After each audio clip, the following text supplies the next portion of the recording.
You know, Ted, there's only 2 races left in Volo's Guide to Monsters that we haven't covered yet. Are they related?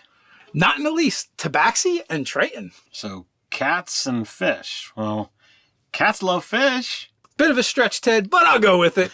D&D races, fur and scales. What character class should you play?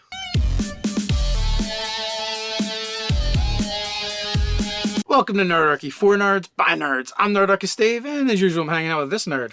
Nerdarchy Ted.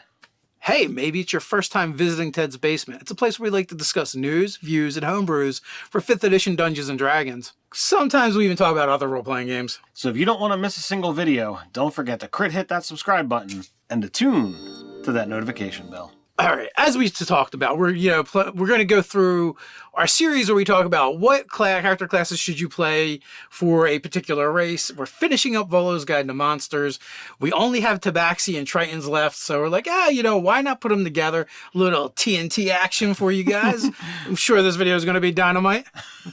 Well, let's hope it just doesn't explode too much. All right, so we're going to start off with Tabaxis, and their primary stats are going to be Dex and Charisma.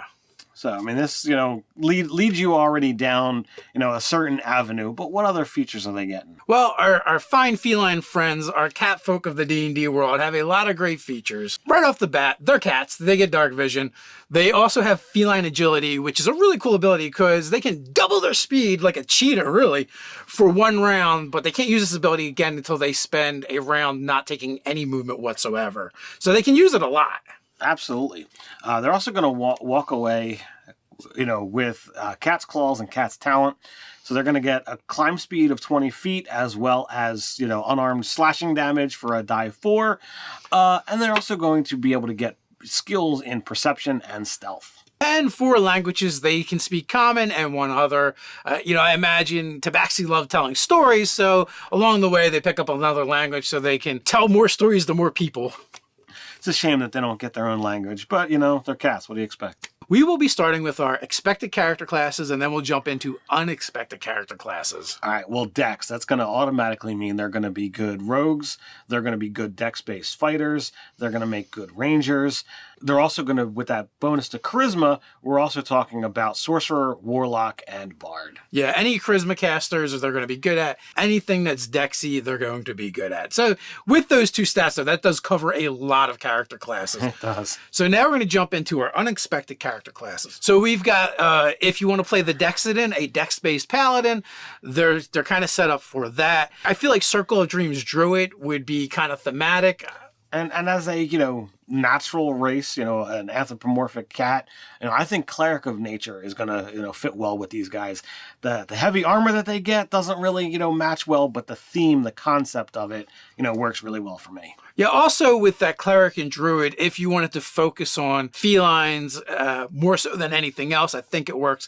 If you go back to, the older editions of Dungeons & Dragons, there was a mythical creature called the Cat Lord, so that works well. Maybe if you're playing more of an Egyptian-themed game, worshiping and following Bast would make sense as well. So I feel like there's definitely ways you can, and angles you could go with it. So before we dive into Tritons, let us dive into the Nerdarchy Kickstarter out-of-the-box encounters for 5th edition Dungeons & Dragons, now on Kickstarter, and we are crushing those stretch goals.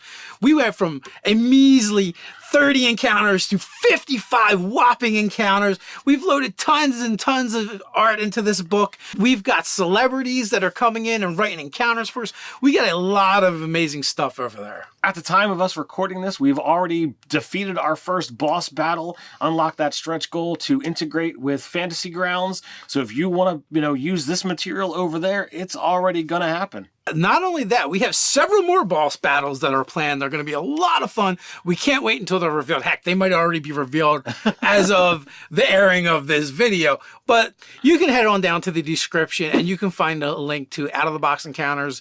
Give it a look.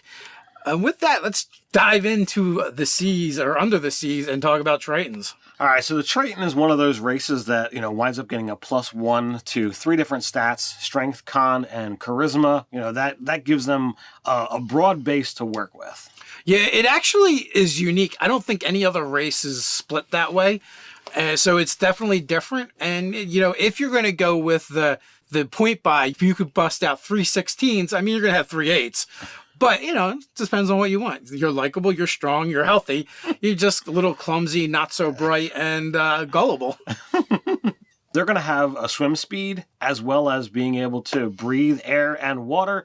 Super helpful if you're playing in an aquatic game. So they also have some magical abilities being from the elemental plane of water.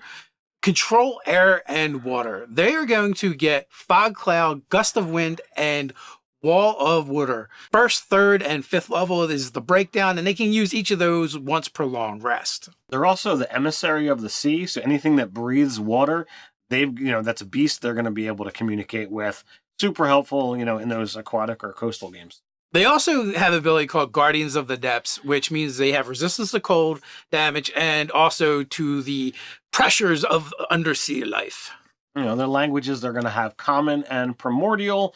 So it's pretty cool to get the full language as opposed to just Aquan. All right, with that, we're going to go into our expected character classes for these fine fish folk. So getting, a plus to strength and con, that means they're automatically going to be geared specifically towards any of our martial classes.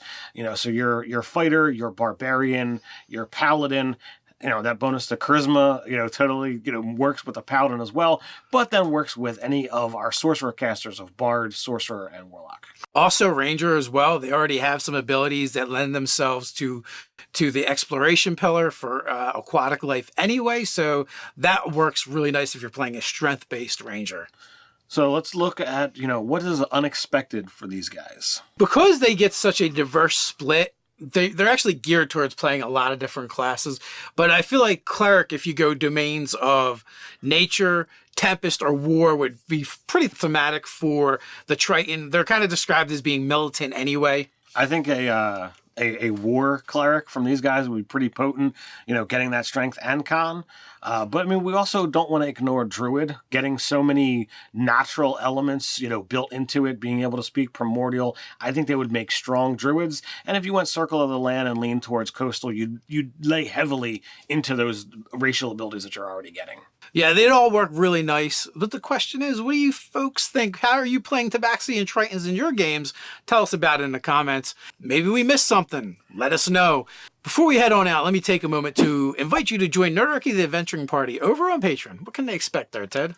We're creating products for 5th edition Dungeons & Dragons every month that players and DMs alike can drop right into their game. But that's not all. We do monthly giveaways and our patrons are automatically entered. We're also doing weekly hangouts with our patrons and more. With that quest down into the description where you can join Nerdarchy the Adventuring Party. And until next time, stay nerdy.